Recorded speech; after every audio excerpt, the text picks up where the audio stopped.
Let's get something straight right now. The life you settle for is the life you teach others to hand you. Every time you let someone cross a line, every time you stay silent when you should speak up, every time you swallow your truth to keep the peace, you trade power for permission. And you were not put on this earth to be agreeable. You were built to be authentic. So let's break this down. There are 5 behaviors you must never tolerate. Not once, not ever. Because what you allow is what will continue. And if you want to lead a life of strength, clarity, and self-respect, then tolerating these is no longer an option. When someone chronically disrespects you, it's not an accident. It's not a misunderstanding. It's not something to brush off an excuse with, "That's just how they are." Chronic disrespect is a repeated violation of your dignity, your value, and your space. It's a message, a loud one, that says, "You're not important enough for me to treat with basic decency." And the longer you tolerate it, the more you become complicit in your own mistreatment. It often starts small. Maybe it's the way they interrupt you mid-sentence. Maybe it's the sarcasm that always seems to land like a punch to the gut. Or the way they roll their eyes when you speak. At first, you might laugh it off. You might tell yourself they didn't mean it that way. You convince yourself it's not worth starting a fight over. But let me tell you, disrespect, even in small doses, is still poison. And over time, it erodes your self-esteem, your confidence, and your sense of what's normal. The problem with chronic disrespect is that it hides behind familiarity. It often comes from people close to us, family, friends, coworkers, partners. You think, they wouldn't treat me like that if they didn't care. But care without respect is not love. It's control. It's manipulation. It's an uneven exchange, where one person gets to be comfortable, while the other person is constantly shrinking to stay in the room. Disrespect can take many forms. It's not always loud or aggressive. Sometimes it's passive. It's ignoring your messages. It's showing up late without apology. It's always putting their needs above yours and expecting you to accommodate. It's giving you the silent treatment until you break. It's dismissing your feelings, your experiences, your boundaries, over and over again. And what's worse is how normalized it becomes the longer you accept it. You start changing yourself just to avoid the next blow. You tiptoe around topics. You silence your own voice. You start calculating how to speak, when to speak, and whether your truth is even worth the trouble. That's what chronic disrespect does. It teaches you to doubt your worth. It teaches you to tolerate things you would have never accepted before. And it convinces you that protecting someone else's comfort is more important than honoring your own value. And let's be clear, disrespect is not about anger. It's about entitlement. Someone who constantly disrespects you believes, on some level, that they are allowed to. They believe they are superior.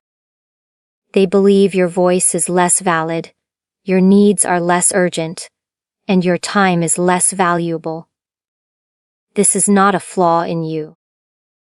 This is a reflection of their own broken standards. But it becomes your burden the moment you accept it as normal. Many people stay silent in the face of chronic disrespect because they're afraid. Afraid of being alone. Afraid of losing the relationship. Afraid of being labeled too sensitive, difficult, or dramatic. But being silent doesn't protect your peace. It kills it slowly. And it sends a signal to every person around you that you'll accept less than what you deserve. That silence speaks louder than any protest you never gave voice to. You may even start telling yourself that you're overreacting. You question whether you're imagining things. That's what happens when you're in the middle of chronic disrespect. It scrambles your compass. You lose the ability to clearly identify what's right and what's wrong, and that confusion is the perfect environment for toxicity to thrive. The longer it goes unchecked, the harder it becomes to recognize how far you've drifted from your own standards. You don't owe anyone the benefit of the doubt when their pattern is clear. You don't owe endless patience to people who show you none. The people who value you will show it. Not once, not twice, but consistently. And the people who don't, they'll show you that too. Chronic disrespect is not a puzzle to solve. It's not a behavior to manage. It is a boundary to end. But the first step is seeing it for what it is. Not minimizing it, not rationalizing it, not waiting for it to change. Just calling it by its name and recognizing that the moment someone consistently chooses to disregard your worth, they have made a decision.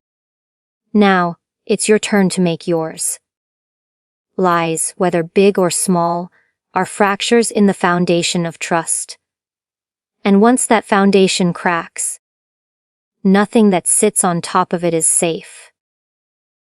It doesn't matter if it's a relationship, a friendship, or a business partnership. When lies enter the picture, everything becomes unstable. The truth isn't just a value, it's a requirement. Without it, respect disappears. Without it, security vanishes. Without it, you're left building your life on shifting sand, hoping it won't collapse beneath your feet. Small lies are often disguised as harmless. People call them white lies. They tell you, it was just to avoid conflict, or, I didn't want to hurt your feelings. But when someone lies to you, no matter the reason, they are choosing their comfort over your clarity. And that should never be acceptable. Because even the smallest lie is a seed of doubt. And that seed grows. It grows into suspicion, second guessing, and ultimately, disconnection. When you catch someone in a lie and they minimize it, pay attention. That's not humility. That's manipulation. It's a way of training you to expect less honesty. To tolerate deception as part of the relationship. And the longer you allow it, the more the lies will evolve. Today it's a misunderstanding. Tomorrow it's a secret. Eventually, it's a betrayal you never saw coming, because you were conditioned to believe that honesty was optional. Lying isn't just about what's said, it's also about what's withheld. Omission is still deception. If someone leaves out key details to steer your decision, they are still controlling the truth. They are still violating your right to transparency. And if you find yourself having to dig, investigate, or piece things together just to understand what's real, then you're not in a relationship built on trust. You're in a game built on manipulation. One of the most damaging effects of being lied to is that it distorts your sense of reality. You begin to question your instincts. You feel guilty for being suspicious. You start wondering if you're the problem. That's not a coincidence. That's psychological warfare. Because lying isn't just about hiding the truth. It's about controlling your perception. It's about keeping you confused just enough to stay quiet, stay small, and stay dependent. People who lie regularly learn to say what you want to hear. They perform. They mirror your emotions. They speak in half-truths and just enough honesty to stay credible. And you want to believe them because the lie is often easier than the reality. But every time you believe a liar, you betray your gut. And your gut is never wrong. That tight feeling in your chest, that voice in the back of your mind, that's your internal alarm. When it goes off, listen. There is no such thing as a harmless liar. Even if the lie doesn't directly hurt you, it tells you something crucial about their character. It tells you they're willing to compromise integrity for convenience. It tells you they value their image more than your trust. And it tells you that the truth is something they use, not something they live by. That's not someone you build with. That's someone you constantly have to monitor. And that's exhausting. Lies rob you of your ability to make informed choices. Think about that. Every decision you make in a relationship, in your life, depends on having accurate information. When someone lies, they're not just being dishonest. They're stealing your right to decide for yourself. They're choosing for you. They're deciding what you can handle, what you should know, what version of reality you get to live in. That's not love. That's control. Sometimes the hardest lies to face are the ones you catch yourself justifying. You tell yourself they didn't mean to. You tell yourself it won't happen again. But deep down, you know what's real. Because truth doesn't leave you confused. It doesn't leave you anxious or questioning or unsettled. Lies do. Lies distort. Lies drain. And the longer you stay around dishonesty, the more disconnected you become from your own truth. The real danger of lies, big or small, is that they wear down your ability to trust not just others, but yourself. And once that's gone, once you lose your own compass, it becomes incredibly difficult to find your way back. That's what lies do. They don't just damage your relationship with someone else. They damage your relationship with you. Guilt, tripping, and emotional blackmail are some of the most covert and corrosive forms of manipulation. They don't always come with raised voices or obvious threats. Sometimes, they come with sighs, silence, or subtle phrasing like, "I guess I'll just do it myself," or, "If you really cared, you would." And before you know it, you're bending, apologizing, giving in. Not because you're wrong, but because you've been made to feel responsible for someone else's emotions. This kind of manipulation plays on empathy. The people who use guilt as a weapon usually know you care. They know you're compassionate. They know you try to do right by others. And that's exactly what they exploit. They don't demand things outright. Instead, They make you feel ashamed for setting boundaries, saying no, or choosing yourself. The message isn't spoken directly, but it's clear. Your needs hurt me. Your choices disappoint me. You are the problem. Emotional blackmail uses fear and obligation to control behavior. It creates a dynamic where your freedom is punished and your compliance is rewarded. If you go along with what they want, things stay calm. But if you resist, even slightly, you're met with guilt, silence, tears, or threats of withdrawal. You're taught that your autonomy comes at the cost of the relationship. And that's not connection. That's control dressed as closeness. The real damage comes over time.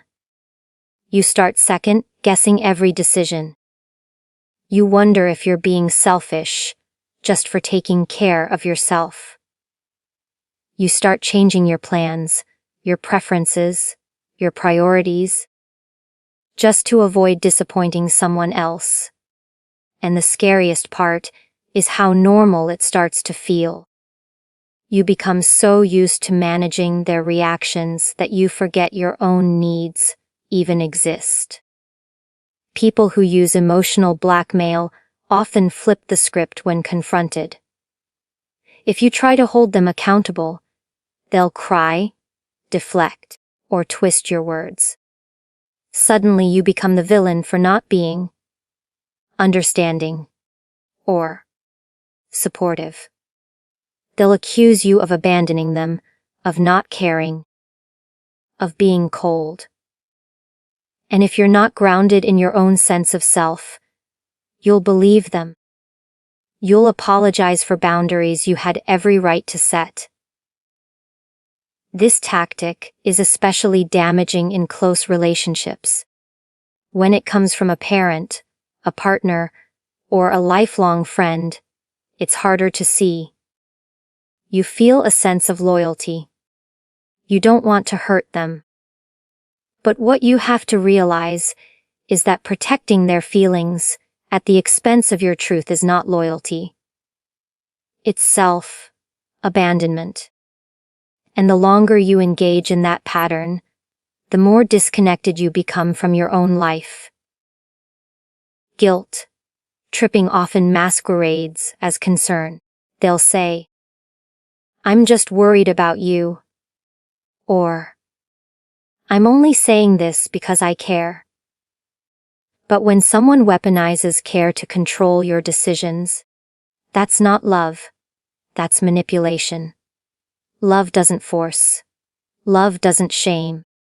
Love doesn't make you feel like a bad person for living your truth. Love holds space.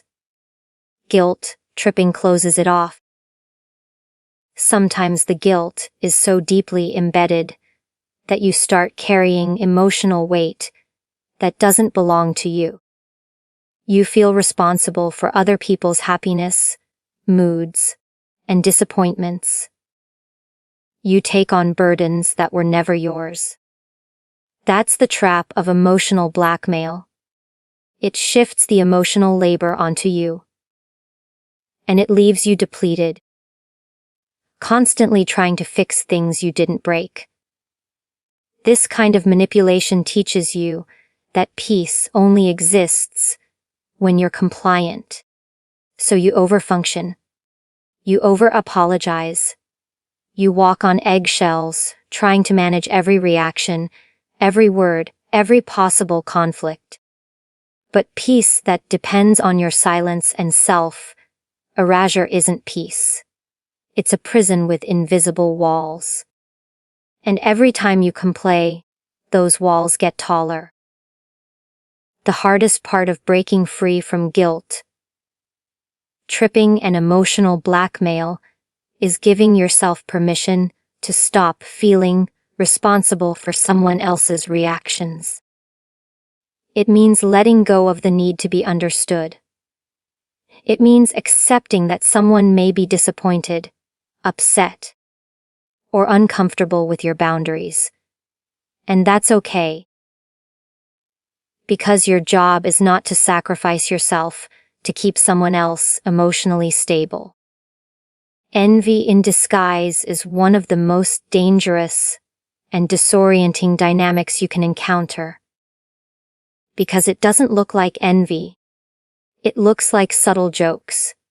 It looks like backhanded compliments. It looks like silence when you're expecting celebration. The people who carry it don't wear it on their sleeve. They tuck it into smiles, into shrugs, into passive, aggressive remarks that leave you wondering, did I imagine that? And that's the point. Envy disguised as friendship, support, or closeness creates confusion. You feel the tension, but you can't quite name it. It often shows up in the people closest to you. The ones who know your journey, who've seen you struggle, and who you expected would be the first to cheer when you rise. But instead, they shift. They grow cold, distant, maybe even sarcastic. When you succeed, they get quiet. When you shine, they find a flaw. When you speak your truth, they roll their eyes. It's not direct enough to confront, but it's powerful enough to sting. And it leaves you questioning whether your growth is something you're even allowed to be proud of. Sometimes, envy hides behind fake praise. They'll say, "Wow, must be nice." Or, "You're lucky things work out for you," as if your success dropped out of the sky. These are not compliments. They are underhanded ways of minimizing your effort, your struggle, your growth. The implication is always the same. You didn't earn it. And once you start believing that, you shrink. You mute your voice. You water down your wins to keep insecure people comfortable. Envy also shows up in competition you never signed up for. You mention a goal, and they immediately one-up it. You share a milestone, and they pivot the conversation back to themselves. They treat your progress like a personal threat instead of a shared joy. And here's the truth. People who feel small in their own lives will resent you for refusing to place small in yours. Your confidence makes them uncomfortable. Your ambition reminds them of everything they've avoided. Your success becomes a mirror, and they don't like what they see. What makes envy in disguise so toxic is that it creates emotional friction where there should be safety. You don't feel like you can fully show up in your joy. You start editing yourself. How much you share, how brightly you shine, how loudly you speak, just to maintain the relationship. And over time, that self-editing turns into self-betrayal. You begin to feel guilty for growing. You begin to internalize their discomfort as your responsibility. They might even frame their envy as concern. They'll say things like, "Are you sure you can handle all that?" Or, "Don't forget where you came from." These sound like advice, but they're really just fear in disguise. Fear that you'll change. Fear that you'll outgrow them. Fear that your growth will leave them behind. And instead of dealing with that fear, they project it onto you, so you carry the emotional weight they're too afraid to face.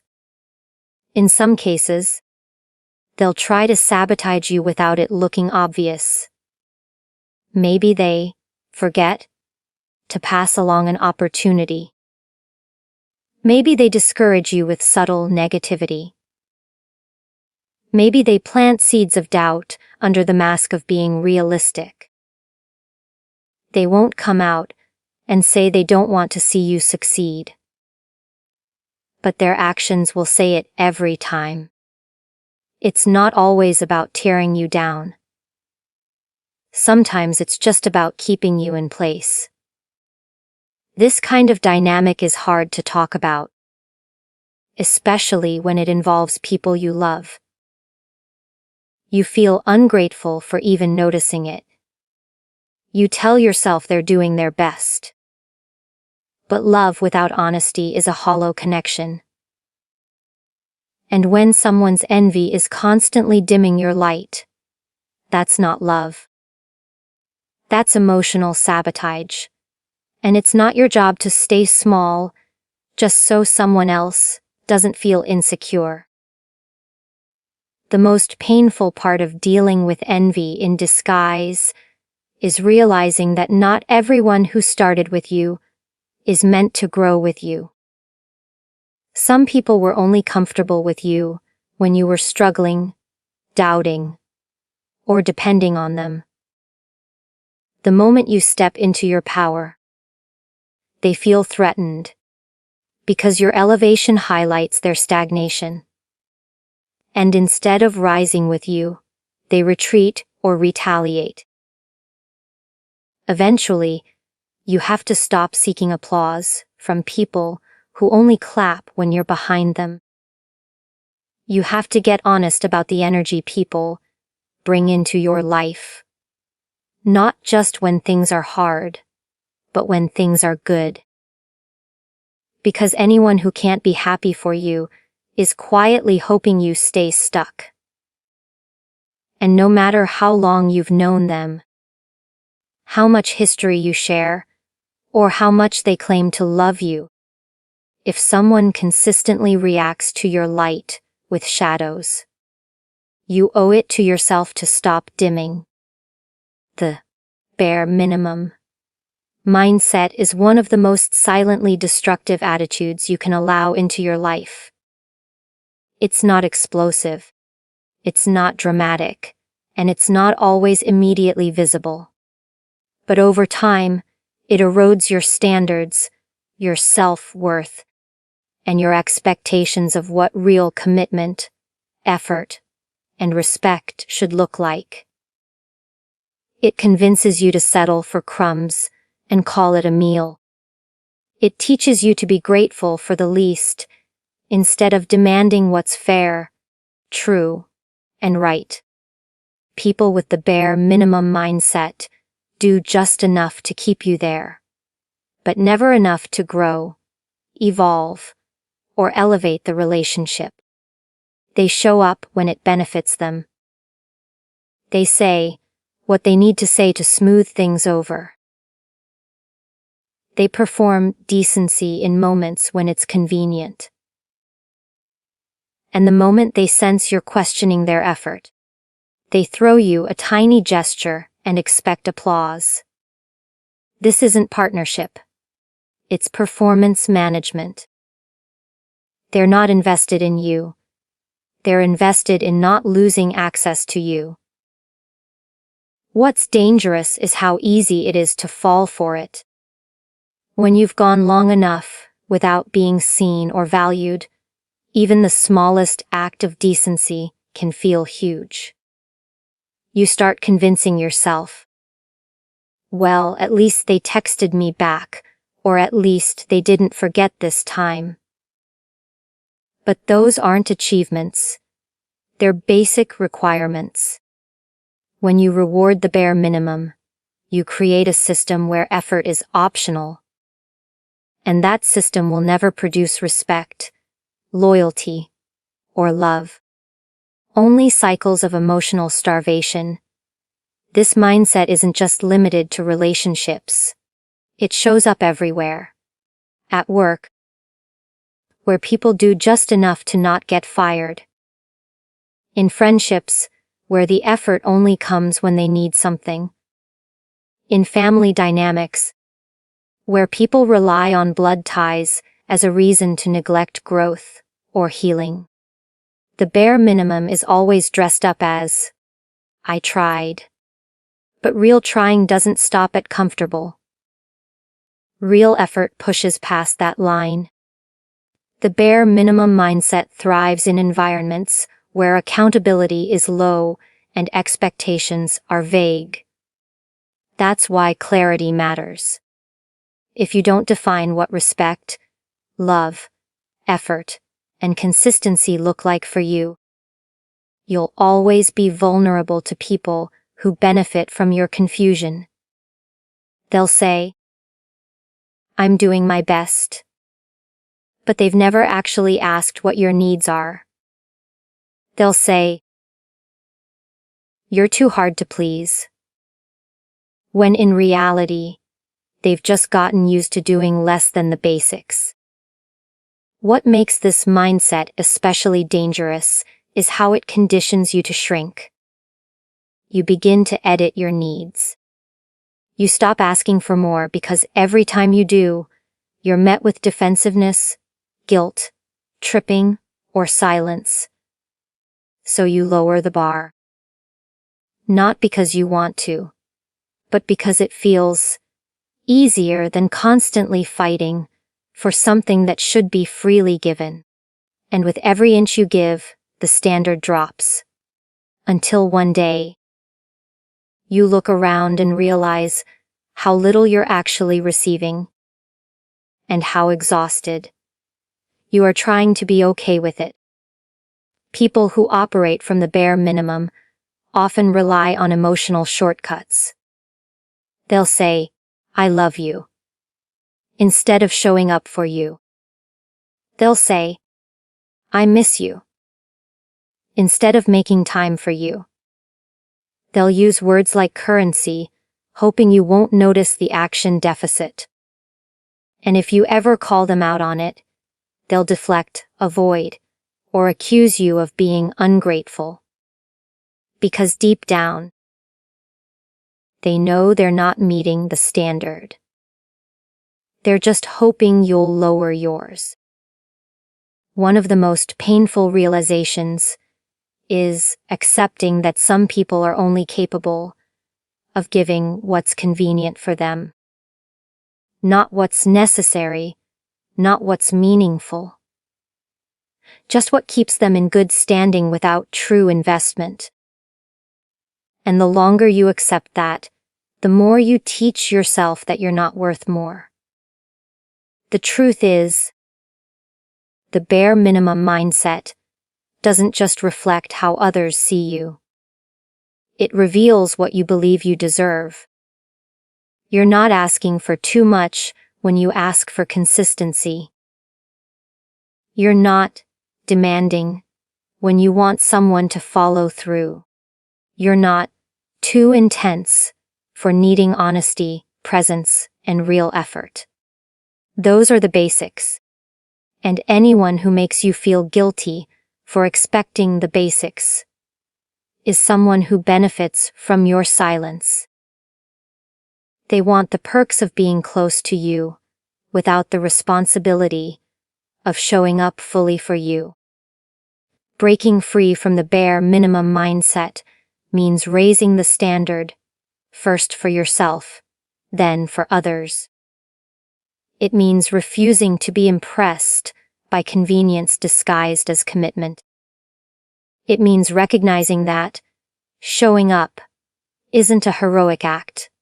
It's the foundation. And if someone has to be begged, convinced, or guilted into giving you even that, you already have your answer.